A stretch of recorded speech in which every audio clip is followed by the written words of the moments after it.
Hello everyone, আসসালামু আলাইকুম। Welcome to Totomoto blog. আজকে আমাদের দ্বিতীয় দিন মেঘালয়ে। আজকে আমাদের প্ল্যান হচ্ছে আমরা চেরাপুঞ্জি শহর এবং এর আশেপাশের যে স্পটগুলো আছে সেগুলো ঘুরে দেখব এবং বিকালে আমরা শিলং এর উদ্দেশ্যে চলে যাব।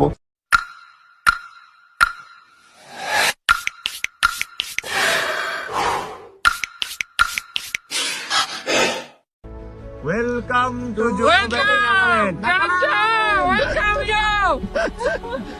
Everyone, welcome back. তো আমরা আজকের হচ্ছে আমাদের প্রথম ডেস্টিনেশন সেটা হচ্ছে সেভেন সিস্টার ফলস।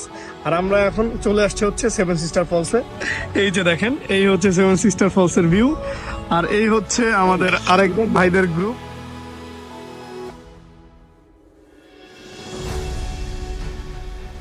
এই যে হচ্ছে ভোলাগঞ্জ।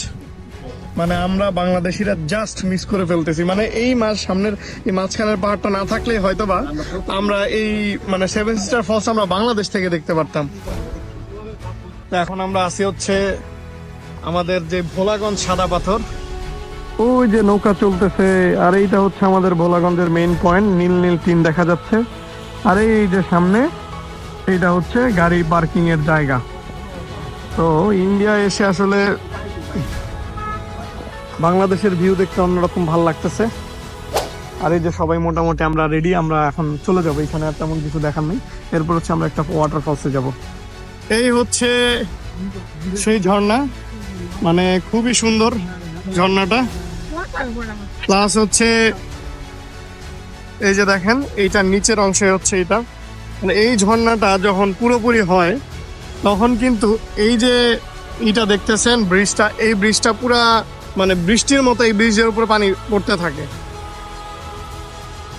ভিউটা আসলে খুব সুন্দর। আমরা এখন যাচ্ছি হচ্ছে ডাবল ড্রাইভ ওয়াটারফলসের দিকে। আস্তে আস্তে নিচে নামা শুরু।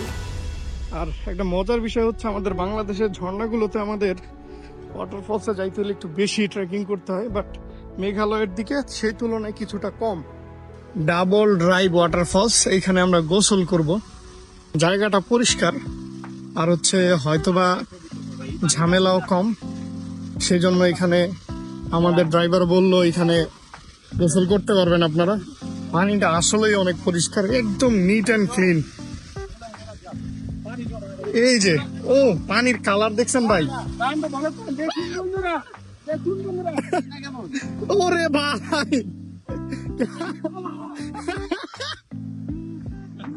ওরে ভাই অনেক ঠান্ডা, অনেক অনেক পাড়া দিয়া দেও। ফাইনালি আমরা চলে আসছি হচ্ছে ডাবল ড্রাইভ ফলস। এক কথায় খুবই সুন্দর, মাশাআল্লাহ। আমরা এখন এখানে গোসল করব। জায়গাটা খুবই সুন্দর। সবাই প্রিপারেশন নিচ্ছে। উপজ্জ্বল হোসাইন অলরেডি নিচে এক গ্রুপ দিয়ে আসছে, এখন অনেক ঠান্ডা। একদম নীল একটা পানি, পরিষ্কার স্বচ্ছ পানি। দেখেন ভাই, ঘুরতে আসলে খুব বেশি টাকার প্রয়োজন হয় না, শুধুমাত্র আপনার মন মানসিকতাটাই ইম্পর্টেন্ট।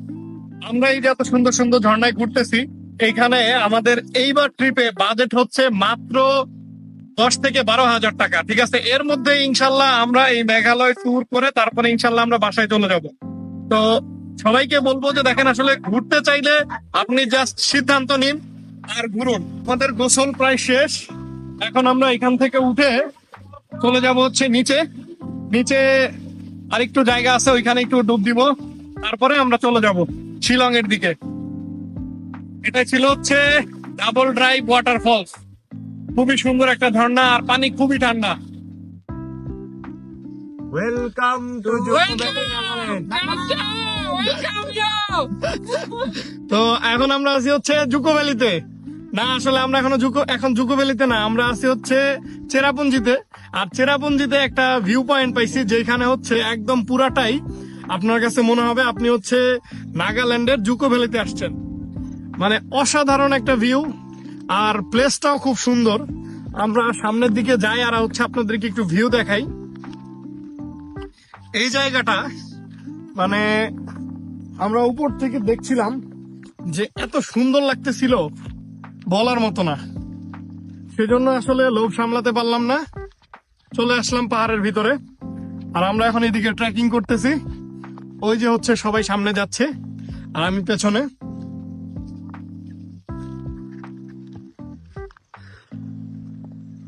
প্লেসটা আসলেই খুব সুন্দর।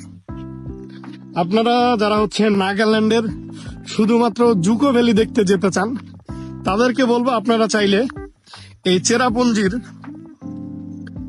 ডাবল ড্রাইভ ফলস, হ্যাঁ এই যে এই পাশে নিচে হচ্ছে ডাবল ড্রাইভ ফলস, তারপরে হচ্ছে আপনার মানে একদম শহরের নিচের সাইড, এটাকে বললে হবে শহরের নিচের সাইডেই হচ্ছে এই রকম একটা ভিউ পাবেন, যে জায়গাটা দেখতে খুবই অসাধারণ লাগে, একদম সুইজারল্যান্ডের মতো একটা ভিউ পাওয়া যায়।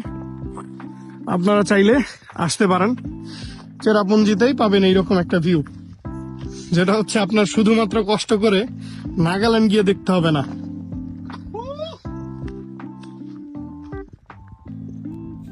ইন্ডিয়া আসলে আমাদের সব বাংলাদেশিদের একটা কমন সমস্যা হয়, সেটা হচ্ছে খাওয়া দাওয়া।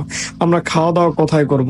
তো আজকে আমরা দুপুর এবং সকাল এবং গতকালকে রাতেও আমরা খাওয়া দাওয়া করেছি হচ্ছে আসামিয়া হোটেল নামক একটি হোটেলে। এটা হচ্ছে শহরা পয়েন্ট থেকে নিচের দিকে, যে কাউকে জিজ্ঞেস করলেই হবে ছোট আসামিয়া হোটেলটা কোন দিকে, অথবা আপনি গুগলে সার্চ করলেও পেয়ে যাবেন। আসামিয়া হোটেলে খাওয়া দাওয়া এবং তারপর একটু চা। কেমন লাগতেছে মুন্না? এই ভাই এই ওয়েদারে এক কাপে জল।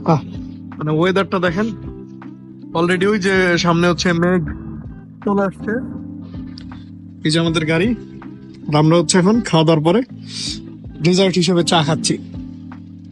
চাটা খুবই মজা। খাওয়া দাওয়া শেষ করে আমরা রওনা করলাম শিলং এর উদ্দেশ্যে। এবং এইখানে আপনাদেরকে আরেকটা ইনফরমেশন দিতে চাই, সেটা হচ্ছে ড্রাইভার আপনাদেরকে তাদের পছন্দ মতো হোটেলে নিয়ে যাবে। আপনারা এইখানে অ্যাভেলেবেল হোম স্টে পেয়ে যাবেন, যেটা হচ্ছে শহরা পয়েন্ট থেকে একটু নিচের দিকে। আপনি ড্রাইভারকে বললেই হবে যে আমরা নিচের দিকে হোম স্টে গুলোতে থাকবো, যেগুলোর ভাড়া তুলনামূলক অনেক কম থাকে এবং তাদের বিহেভিয়ার বলেন, তাদের কাছে সব রকম সার্ভিসই পাওয়া যায় এবং